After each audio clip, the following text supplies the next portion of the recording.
One of the most brutal crimes in Australian history, so savage, so shocking, that it changed the country forever. A young woman, full of life, brutally murdered in a way that defied all humanity. This isn't just another crime story. This is the murder that shook Australia to its core. February 2, 1986. A warm summer night in Sydney. 26-year-old Anita Cobby, a former beauty queen and dedicated nurse, had just finished dinner with friends. She was on her way home. A simple, routine journey. But little did she know, 5 men were already out hunting. 5 men who would turn this peaceful night into one of the darkest in Australian history. Anita took a train to Blacktown, her hometown. A place where she should have felt safe. But as she walked alone from the station, she had no idea she was being watched. A stolen Holden Commodore slowed down beside her. The doors flung open. Within seconds, Anita was gone. Dragged into the car by a group of violent criminals who had no mercy, no remorse. What happened next was beyond comprehension.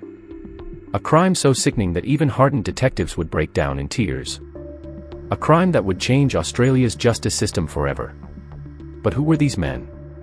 Why did they choose Anita?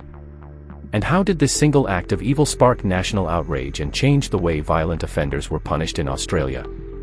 Stay with us as we uncover the horrifying details of the murder of Anita Cobby. A case that still haunts Australia to this day. Before we begin, we want to hear from you. What's the most shocking true crime case you've ever heard of? Drop your thoughts in the comments below.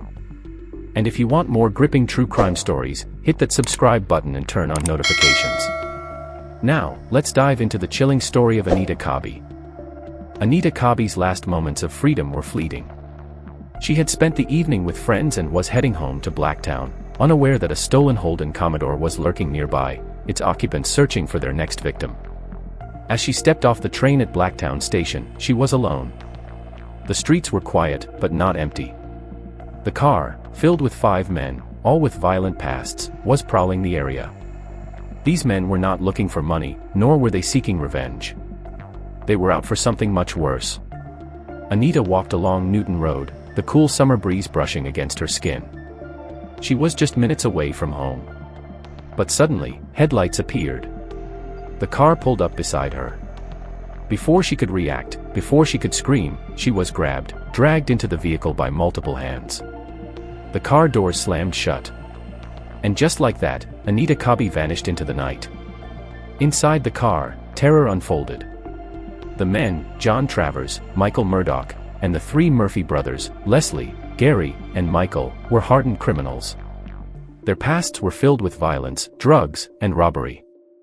But tonight, they wanted more than just a quick crime. Tonight, they wanted total control. As the car sped away from Blacktown, Anita begged for her life. She told them she was married. She told them she had a family. But it didn't matter. These men had no intention of letting her go. Their destination: a remote field in Prospect, far from the city lights, far from help. A place where no one could hear her screams. What happened next was beyond horrific. But it was only the beginning. The car came to a stop in a dark, isolated paddock in Prospect, far from any witnesses. The men dragged Anita from the vehicle, her desperate pleas ignored. She had no way to escape. No one to call for help. Then, the real nightmare began. The 5 men subjected Anita to hours of unimaginable torture. They beat her relentlessly, showing no mercy as she cried out in pain. They ripped away her dignity, taking turns assaulting her, each one feeding off the suffering of their helpless victim. Anita was a trained nurse, she knew how to handle pain, but nothing could prepare her for the horror she endured that night. Bruised, broken, and terrified, she still clung to a sliver of hope that she might survive. But there was no mercy in her attackers. John Travers, the ringleader, had brought a knife. A long, sharp blade glinted in the dim moonlight. The others wanted to leave Anita alive, but Travers had other plans. He couldn't risk her identifying them. And he enjoyed the power too much.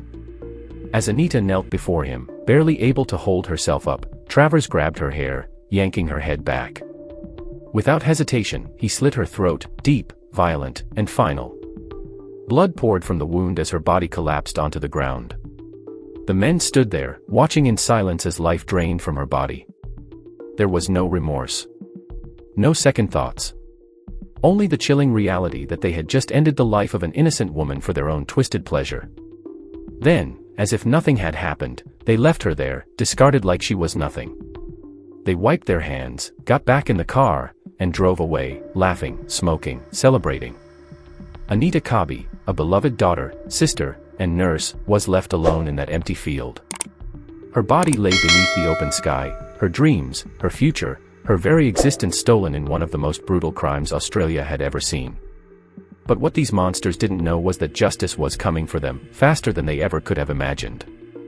The following morning, February 3, 1986, as the sun rose over the quiet town of Prospect, a farmer made his way across his paddock. It was a routine morning, until he saw something that made his blood run cold.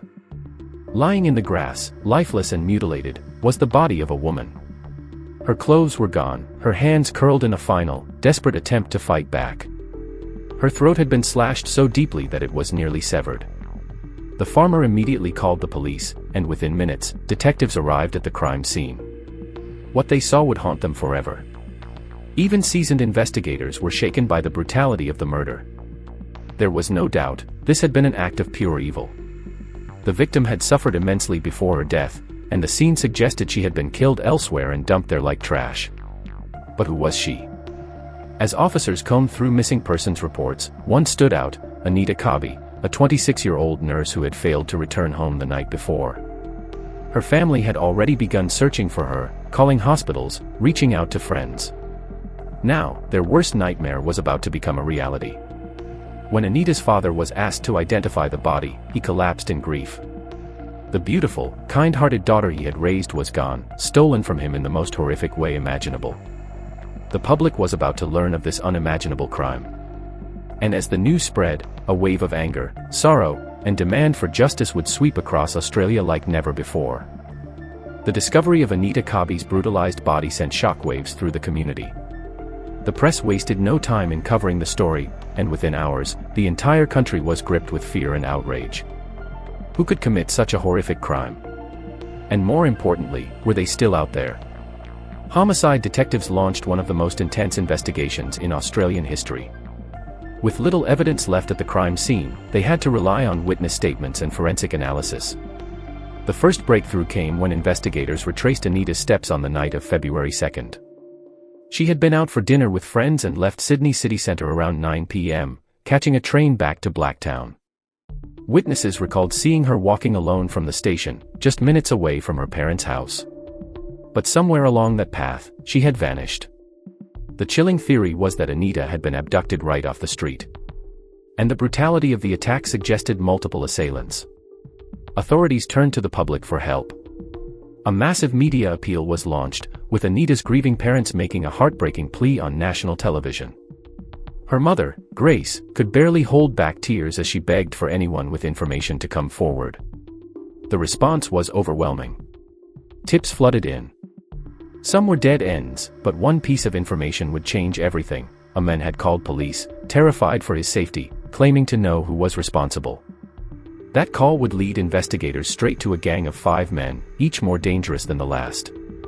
And when the truth about what happened that night came to light, it would leave an entire nation in horror.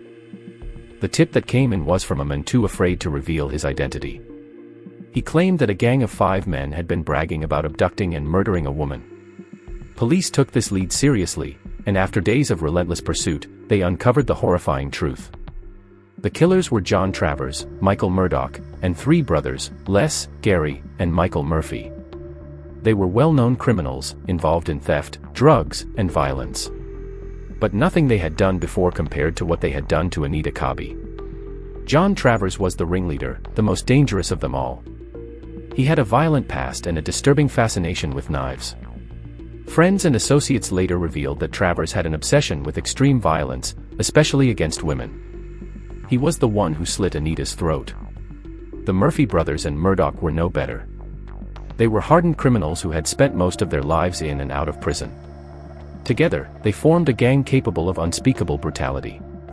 With this information, police put them under surveillance. They needed solid evidence before making an arrest. And then, a second major break in the case came, one that would seal their fate. An informant, a close associate of John Travers, revealed everything. He told police that Travers had confessed to the murder in chilling detail. He even described how the gang had stalked Anita, how they had pulled her into their stolen car, how they had tortured her for hours. It was the final piece of the puzzle. The police moved in. What followed was a dramatic series of arrests that would finally bring these monsters to justice. In the early morning hours, the police moved swiftly. They raided the homes of each suspect, catching them off guard. The gang members were dragged from their beds, handcuffed, and taken into custody. John Travers was the first to crack. Detectives played a psychological game, letting him sit in silence for hours. When they finally confronted him, he tried to deny everything. But when police mentioned that they had an informant who knew what happened, his face changed. He knew there was no way out. Then came the moment that sent chills down the spines of the detectives in the room. John Travers looked straight at them and said, "Yeah, we killed her." His confession was sickening. He described, in horrifying detail, how they had targeted Anita Cobby at the train station, how they had driven her to a remote paddock, and how they had tortured her. He admitted that he was the one who slit her throat while the others held her down. He showed no remorse. One by one, the other gang members were interrogated. They tried to shift the blame, each one claiming they weren't the main killer. But their stories unraveled under pressure. The police had what they needed. The evidence was overwhelming. Now, the gang that had terrorized Sydney for years would finally face justice. But the public's reaction to the crime would make this case one of the most infamous in Australian history. When news of Anita Cobby's brutal murder broke, the entire nation was shaken to its core. This wasn't just another crime, it was an act of pure evil. The horrifying details of her final hours left people in disbelief. How could human beings be capable of such cruelty? Newspapers ran front-page stories with headlines like, "Anita Cobby's Last Moments, A Nation in Mourning." Television broadcasts covered the case non-stop. Reporters stood outside the courthouse, police stations, and even the homes of the accused, as Australians demanded answers. But nothing could compare to the sheer rage that swept through the public when the identities of the killers were revealed.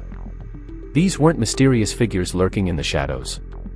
They were 5 men, former criminals, drifters, and in John Travers' case, a known violent offender with a chilling fascination for knives. People took to the streets. Angry crowds gathered outside police stations, screaming for justice. Calls for the death penalty surged, with Australians arguing that these men deserved nothing less. The police had to move the suspects under heavy security, fearing that the mob might take matters into their own hands. Anita Cobby's family, especially her grieving parents, Gary and Grace Lynch, were heartbroken yet determined. They turned their unimaginable pain into a mission, to ensure no other family suffered the same loss.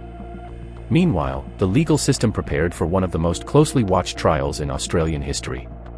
The prosecution was ready to seek the harshest possible punishment, but would justice be enough to satisfy a nation burning with anger? As the trial of Anita Cobby's killers began, the courtroom was packed with journalists, grieving family members, and outraged citizens. Every seat was filled, and the hallways outside were lined with people desperate for justice. The atmosphere was tense, anger, sorrow, and disbelief filled the air. The prosecution wasted no time in painting a chilling picture of the events that led to Anita's tragic death. The evidence was overwhelming. Witnesses recounted seeing the 5 men in the area that night. Forensic specialists detailed the brutal injuries Anita suffered. And most damning of all, one of the accused, Michael Murdoch, turned on the others, revealing everything in an attempt to lessen his own punishment. The testimony of John Travers was the most disturbing. He was described as the ringleader, the one who carried out the final, unthinkable act. Court officials, used to handling gruesome cases, were visibly shaken as they listened. The sheer savagery of the crime stunned even hardened detectives. Anita's parents sat in the courtroom, their faces filled with grief but also with determination. They listened to every detail, refusing to let their daughter's memory be forgotten. Her father, Gary Lynch, clenched his fists as the horror unfolded before him. The defense attorneys tried to argue that the men acted under the influence of drugs and alcohol, but no one was buying it. The prosecution demanded life sentences, no possibility of parole.